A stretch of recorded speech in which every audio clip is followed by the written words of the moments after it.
According to your faith, be it unto you. Matthew 9:29, 8 words.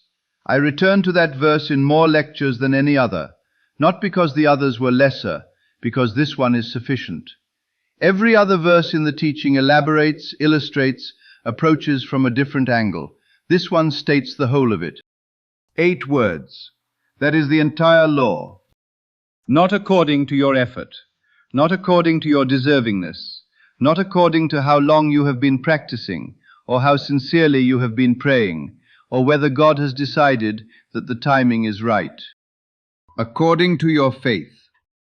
And when I tell you tonight what faith actually means, not what religion has made of the word, not what centuries of theological interpretation have turned it into, but what it means in the precise, technical, operative sense that Abdullah taught me from the Hebrew text, you will understand why those 8 words have been the most useful thing I ever found in Scripture, and why they are as much a diagnosis as they are a promise. Faith, in the conventional understanding, is belief, intellectual assent to a proposition you cannot prove, the willingness to accept something as true in the absence of evidence. The theologians have argued about its nature for centuries, the relationship between faith and works, between faith and reason, between faith and doubt. I am going to set all of that aside, because the word in Matthew 9:29 is not doing any of that work. Faith, as Abdullah taught it, is assumption. I know how that lands. Assumption sounds like pretending, like saying something is true when you know it is not. What Abdullah showed me is that genuine assumption is the most committed act available to consciousness, because it does not merely say the thing is true, it inhabits the truth of it from inside, from the position of the one for whom it is simply, quietly, already the ground they are standing on. Not the hoping that something might be true, not the intellectual acceptance that something could be true, the operating assumption, the thing your consciousness is actually treating as settled fact in this moment, regardless of what you consciously believe you believe.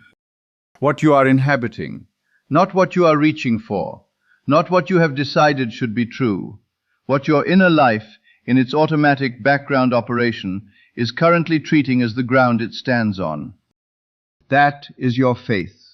And according to that faith, precisely, impersonally, without evaluation or negotiation, be it unto you. This is where the verse ceases to be a promise and becomes a diagnosis. If you are living in circumstances you did not choose, in financial conditions that feel like they were imposed rather than created, in a situation that seems inconsistent with everything you have been working toward, the verse tells you precisely where to look. Not at the circumstances, at the inner position that produced them. Not according to your desire, not according to your effort, according to your faith, according to what your consciousness has been operating from in the automatic hours, in the unconstructed inner conversation, in the settled background of your thinking.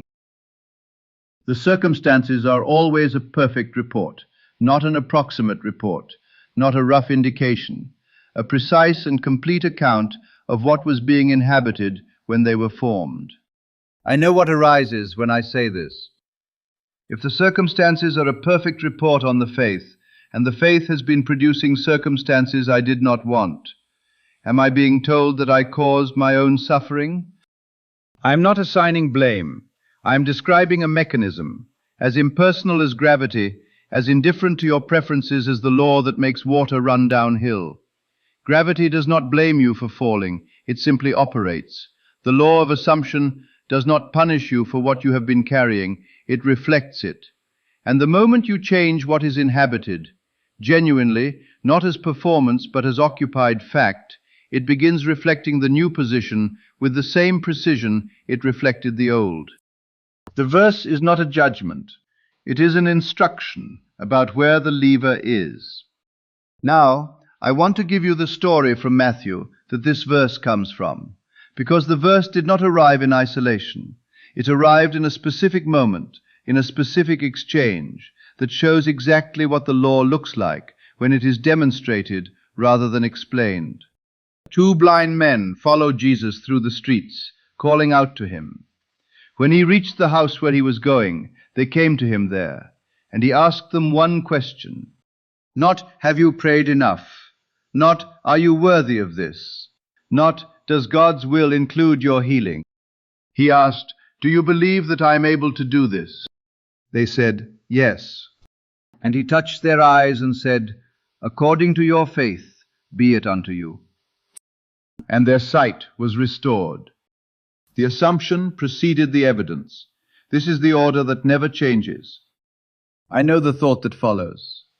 They had Jesus standing in front of them, a visible, credible, specific source of the miracle. I am being asked to occupy an assumption about a mechanism I cannot see, with no one standing in front of me to ask the question. Jesus did not ask them to believe in a mechanism. He asked whether they held as present fact that this specific thing was already possible, not approaching, not hoped for, but accomplished. That is the only question the law ever asks. Not, "Do you understand how this works? Do you inhabit the assumption that it is already done?" The source of the miracle was not standing in the room. The source was the inner state they spoke from when he asked. But here is what most people do when they hear this story. And if I do not address it precisely, the instruction becomes a new performance rather than a genuine shift. They try to believe harder rather than assuming more accurately. And those are not the same activity. Trying to believe harder is the activity of someone outside the state, applying effort to be admitted. It produces the sensation of spiritual work without the change in inner position that the work is meant to produce. The faith that heals is not heroic. It does not require the suppression of doubt or the performance of unwavering confidence. It requires only the honest occupation of the assumption. Your faith is your fortune. I titled a book that way in 1941, and I have spent every lecture since explaining why. Not your hard work is your fortune. Not your sincerity is your fortune. Not your prayer is your fortune. Your faith. The occupied ground, the settled, automatic, background reality of your inner life in the moments when nothing is being managed. That is your fortune. Everything else is the report on it. There is one more dimension of this verse I want to give you, because it is the dimension that makes it diagnostic rather than merely instructional. According to your faith, not beyond it, not in spite of it, not in the hope that grace will supplement what the inner position lacks, scaled precisely to what the faith actually is, not to what you wish it were or what you are declaring it to be. This means two things simultaneously. The first is the promise. What you genuinely inhabit as present fact in your inner life will appear in your outer world. According to what is held, it will appear. The second is the diagnosis. What is currently appearing in your outer world is appearing according to the faith, not according to the faith you have been declaring, according to what you have been operating from, the automatic assumption, the unconstructed inner voice, the background operating reality of your consciousness in the ordinary moments when you are not thinking about the practice. I know the question that raises. How do I find it? How do I know what my actual operating position is when it is running beneath the surface? The operating assumption is always audible if you know where to listen.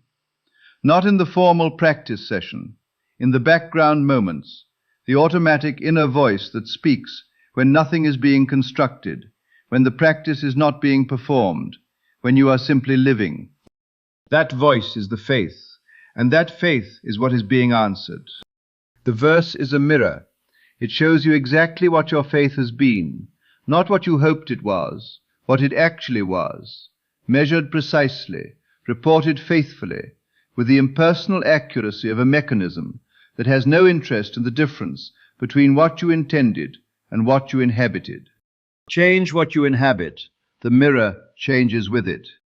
According to the new faith, the new assumption, genuinely occupied, operating in the background as naturally as the old one did, be it unto you. I return to Matthew 9:29, in more lectures than any other verse, not to repeat myself, because every time I opened the question of why the law was not producing the desired results, the answer was there. Not effort, not sincerity, not the quality of the practice, the faith, the actual, occupied, operating assumption, the one running in the background, not the one being performed in the session. 8 words, the complete mechanism, the lever and the fulcrum, and the weight and the direction, all of it, in a verse 2,000 years old that has been carried through human history as a religious comfort, without most of the people carrying it understanding what it was actually describing. The circumstances you are living in right now are according to your faith.